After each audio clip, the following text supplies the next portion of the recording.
warahmatullahi wabarakatuh. Hai teman-teman, kembali lagi dengan podcast kita berdua yang biasa dikenal dengan asik, berisik, dan penuh wawasan.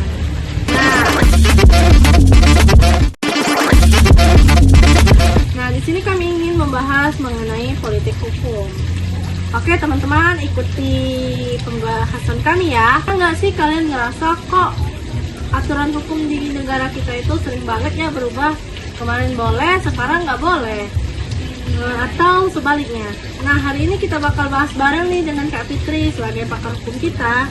Kak, mau tanya nih, kenapa ya hukum kita itu sering banget berubah, nggak pasti gitu? Apa karena selera dari penguasa kita ya, Kak? Wah, kamu langsung to the point ya. Jadi intinya partai hukum itu namanya politik hukum. Jadi politik hukum itu istilah kerennya legal policy. Ya, terus tuh hukum itu nggak langsung turun dari langit secara instan. Hukum itu produk dari masakan dapur politik. Bentar.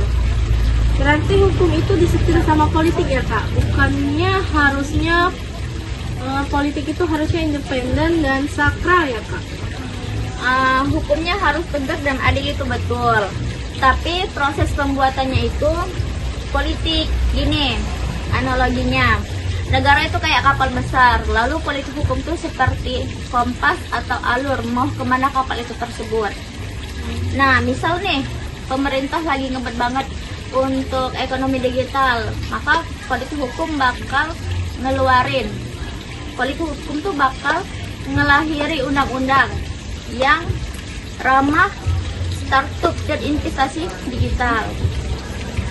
Nah, tapi kalau fokusnya lagi darurat lingkungan, arah hukumnya bakal geser ke aturan yang memperketat ATMAL atau administrasi mengenal dampak lingkungan dan sanksi buat polusi. Paham. Jadi hukum itu sebenarnya cuma buat jadi capaian tujuan dari negara saat itu ya, Kak? Bukan cuma sekedar teks kaku doang. Tepat banget, tapi ada tapinya nih. Masalahnya di Indonesia tuh kadang arah kompas tuh berganti, atau ganti rezim atau ganti pejabat. Akhirnya masyarakat itu kayak kena prank. Jadi kepastian hukumnya itu abu-abu. Nah, kalau ngomongin situasi sekarang, contoh nyatanya apa ya, Kak Fitri? Biar netizen langsung tahu nih, kompas politik itu hukumnya lagi ngarah kemana. Salah satu contoh nyata politik hukum yang terjadi akhir ini adalah putusan Mahkamah Konstitusi terkait batas usia calon kepala daerah dalam Undang-Undang Pilkada Nomor 10 Tahun 2016. Latar belakang putusan Mahkamah Konstitusi Pasal 7 Ayat 2 huruf E, Undang-Undang Pilkada awalnya menyebut calon kepala daerah minimal 30 tahun. Sejak penetapan calon melalui keputusan nomor 70 PUU perkara 21 tahun 2023, sejak Mahkamah Konstitusi mengubah tafsirnya. Perubahan tafsir ini menimbulkan pro kontra. Ada yang bilang Mahkamah Konstitusi itu menciptakan hukum baru, ada yang bilang Mahkamah Konstitusi itu menutup celah hukum yang tidak adil. Nah, itu dia yang sering didebatin netizen di kolom komentar. Kesannya hukum itu kayak cuma tajam ke bawah, tumpul ke atas, atau cuma dimanfaatkan untuk sekelompok tertentu saja. Gimana tuh ya, Kak? Nah, itu tantangan terbesar kita.